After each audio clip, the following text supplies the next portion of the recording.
상위 1%의 땅값인 곳에 내가 주택을 매입하기 전까지는 우리가 갈아타기는 숙명적으로 선택을 하셔야 됩니다. 내가 원하는 시장 분위기가 오고 있음을 남들보다 내가 먼저 캐치를 합니다. 성공적인 갈아타기를 하기 위해서 세 가지 짚어야 할 요점이 있습니다. 첫 번째, 현재의 집의 가치를 정확히 파악을 하자. 장단점이 무엇인지. 두 번째, 자금 계획을 대출까지 세부적으로 예산을 세우자. 세 번째, 미래 가치가 있는, 즉 가격이나 입지나 인프라나 교통이나 미래 가치 있는 부동산을 사자. 하나 더 추가. 내가 매수와 동시에 매도를 어떻게 할 것이며 누구에게 할 것인지 계획을 세워서 매수를 하자. 예를 들어 인천 중구에 제가 신축 분양을 받았어요. 그러면 신축의 힘이 5년 동안 가장 강하죠. 그러면 5년 이내에 내가 이거 매도를 하고 현금을 쥐고 있을 거야. 그럴 경우 그러면 언제 매도를 하냐. 인천의 가장 강력한 호재는 GTX 비노선입니다. 그래서 그 호재로 송도 가격이 움직이면서 남동구까지, 인천시청역 주변의 남동구까지 시장이 들썩이기 시작하려 하면 투자자들이 인천에 신축을 투자하러 이제 모여듭니다. 그때 나는 전세와 갭이 줄어들어 투자자들이 투자하려고 할 때 시세의 80%만 내가 챙기고 20%는 안전 마진으로 투자자가 가져갈 수 있도록 금액 선상에서 내가 매도를 하자. 이렇게 계획된 준비를 가지고 내가 매수를 했을 경우 시장 시세를 계속 보다 보면 내가 원하는 시장 분위기가 오고 있음을 남들보다 내가 먼저 캐치를 합니다. 그때 부동산 시장에 내 매물을 내놓으면서 매도 세팅을 시작을 해라. 제가 하나 드릴 말씀이 있습니다. 모든 유형의 자산은 감가상각이 발생을 합니다. 땅 위에는 주택도 여기에 해당이 됩니다. 그런데 나는 주택을 하나 사서 뼈를 묻겠어, 그렇게 생각하시는 분들은 위험하십니다. 우리나라 땅값의 넘버원인 곳에 주택을 매입을 했다. 그러면 괜찮지만 상위 1%의 땅값인 곳에 내가 주택을 매입하기 전까지는 우리가 갈아타기는 숙명적으로 선택을 하셔야 됩니다. 왜? 부동산으로 자산을 증가시키겠다는 생각을 가지고 계신다면요. 그러면 첫 번째, 현재 이 집의 가치를 정확히 파악하라고 하는데 이게 무슨 얘기냐. 내가 갈아타려고 하는 정확한 이유를 아셔야 됩니다. 이 집의 장단점. 예를 들어 이 집이 지금 나홀로 아파트야. 그래서 나는 좀 인프라가 갖춰져 있는 대단지 아파트를 원해. 그리고 우리 아이가 초등학생인데 길 건너 학교로 가는데 이게 좀 위험해 보여. 그래서 단지 안에 초등학교 품에 있는 단지로 내가 갈아탈 거야 라든가, 아니면 우리 아이들이 좀 크다 보니까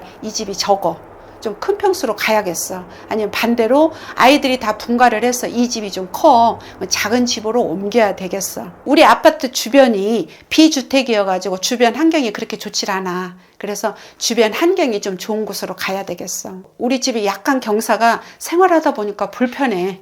평지인 곳으로 가야겠어. 이렇듯 현재의 집의 가치를 정확히 장단점을 파악하고 있어야 됩니다. 그 다음에 두 번째, 내가 지금 내 손에 대출금 모든 것을 갚고 온전히 내 손에 쥐을 수 있는 돈이 얼마인지, 그리고 내가 지금 돈을 여기저기 분산을 해서 지금 투자해놨어. 적금도 해놨고 보험도 있고 주식도 있고 그런 것까지 다 내가 합해서 지금 집을 매수를 하려고 그래. 그러면 그것까지 모았을 때 금액이 얼마인지, 그리고 내가 실제 부동산을 사려고 대출을 일으킬 때 나의 DSR은 몇 프로가 나오는지 정확한 예산으로 내가 살 수 있는 부동산 금액까지를 정확히 예산을 짭니다. 그 다음에 세 번째는 이제 미래 가치 있는 거를 내가 사야 되는데, 미래 가치 있는 건 어떤 거냐. 네 가지로 말씀을 드리겠습니다. 첫 번째, 가격입니다. 가격을 내가 살려고 하는 이 아파트의 최고가가 얼마이고 실거래가가 얼마가 이루어져 있고 지금 가격 나와 있는 가격은 얼마인지, 그리고 입지인데 내가 살려고는 이 아파트 주변 동네가 어디인지, 예를 들면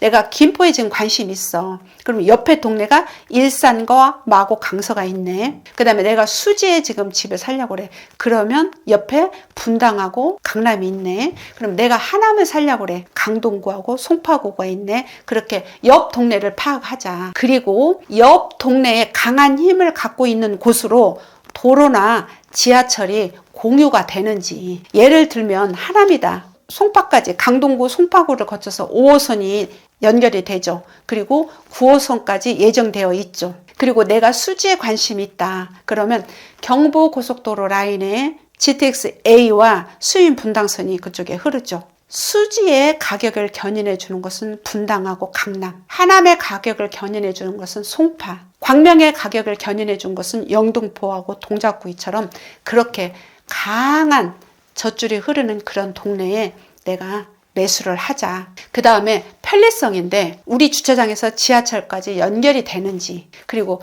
저희 나이가 되면 저희뿐만이 아니라 부모님을 모시고 병원을 자주 가게 되는데 대학병원에 가면 반나절은 기본이고 하루도 꼬박 걸리는 경우가 있습니다. 그런데 우리 집 주변에 세브란스 병원이나 아산병원이나 성모병원이 있다.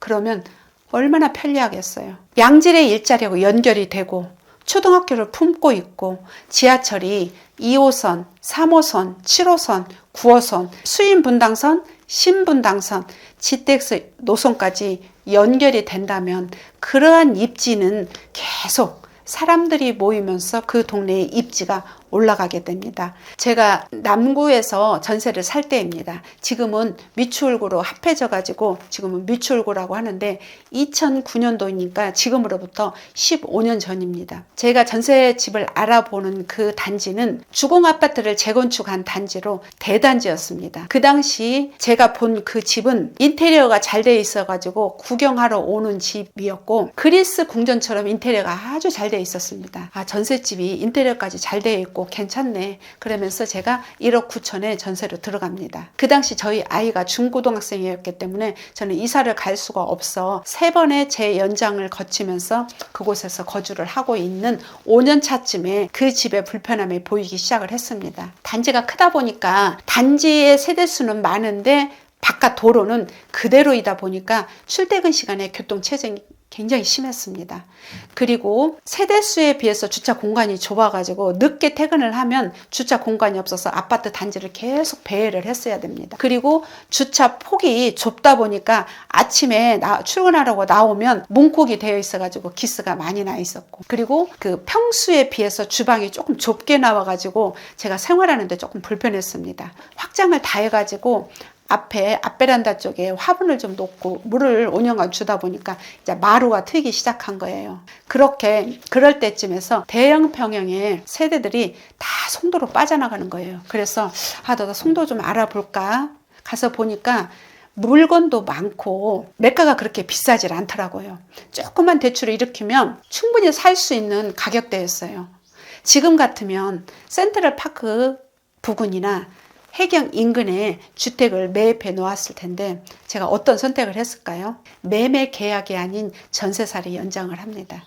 여기서 제가 말씀드리고 싶은 것은 2가지 선택안이 있을 때 내가 준비되어 있고 계획이 있었다면 현 상황을 이끌 수 있는 결이 다른 선택을 했을 거란 겁니다. 그 당시 신도시가 기반이 잡히는 데는 최소 10년에서 13년이 걸립니다. 그때 송도는 이미 이제 기반이 잡혔을 때입니다. 그리고 가격이 최저점이 있고. 그래서 우리가 주택을 선택을 할 때는 나의 집의 가치를 정확히 알자. 현재 2번째 자금 계획을 철저히 세우자. 3번째 미래 가치 있는 것들을 내가 개인적인 욕구를 충족해 줄 수 있는지를 따져서 선택을 해라. 거기에 매도 타이밍과 매도 전략까지 세워서 매수를 해라. 부동산은 우리에게 실거주라는 이유로 뗄래야 뗄 수 없는 선택의 주체가 됩니다.